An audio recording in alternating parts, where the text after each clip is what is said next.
as storm clouds gather around movie mogul Harvey Weinstein in the wake of an explosive New York Times report with allegations of sexual harassment and other misbehavior. His company's Oscar season hopefuls are staring down an unsure future. Frankly, though, this year's potential contenders, the current war and Wind River, were already facing an uphill battle. Unlike previous years when the Weinstein Company and Miramax juggled numerous strong awards contenders, mounting expensive, competitive campaigns and lavish Oscar and Golden Globes parties, the company's financial woes have resulted in pared-back award spending. Weinstein's awards season presence is often felt beyond his on-screen contenders. He holds an annual pre-Oscars bash at the Montage Beverly Hills, where luminaries like Oprah Winfrey and business leaders like Amazon chief Jeff Bezos have been guests. Last February, Beyonce, Jay-Z, and Lin-Manuel Miranda attended the soiree. He also partners with Netflix every year for a well-attended Golden Globes after-party at the Beverly Hilton Hotel. Given the current scandal, it's unclear at this point whether Weinstein will even show his face during this year's awards season. Weinstein had high expectations for Alfonso Gomez-Regon's The Current War. The film stars Benedict Cumberbatch and Michael Shannon as electricity titans Thomas Edison and George Westinghouse, respectively, in a story of the duo's cutthroat turn-of-the-century race to determine whose system would power the modern world. But reviews at the Toronto Film Festival seem to seal its fate. The film can't generate even the slightest bit of interest in what happens to any of its characters, read Variety's take.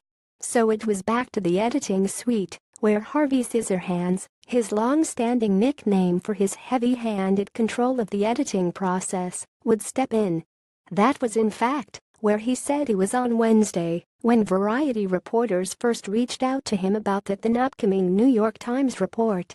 But for a film that has already been dismantled by critics, it currently sits at 31% on Rotten Tomatoes and has a 42 score at Metacritic. The merciful thing might be to hold it for 2018 rather than release it under a cloud. That's the question of the week, one person involved with the film said. Gomez-Regon could not be reached for comment.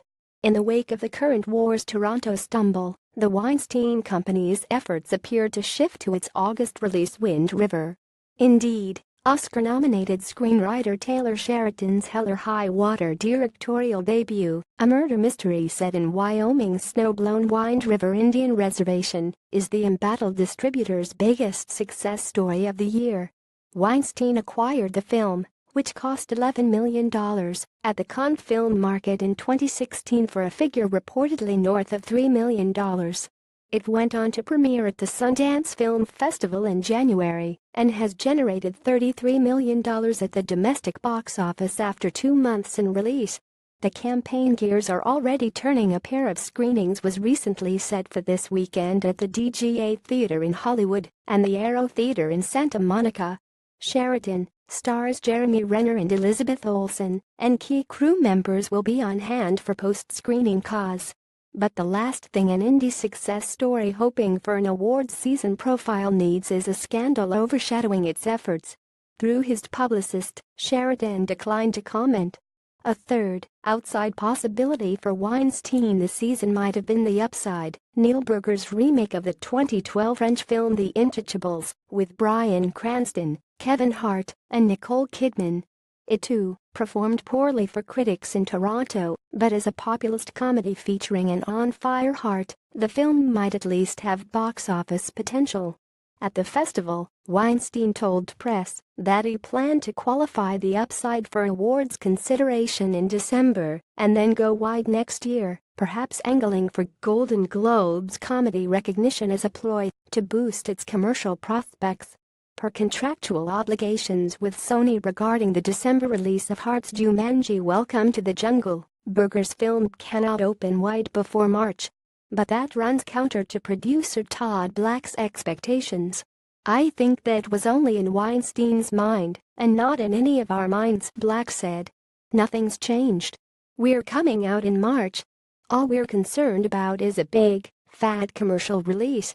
Nevertheless, Weinstein could use a hit sooner rather than later. The often resilient impresario has been dogged by ongoing murmurs that his company, which recently saw significant turnover among key executives, continues to be in financial straits. But he obviously has other concerns at the moment. "I don't know that Harvey has much say right now," Black said.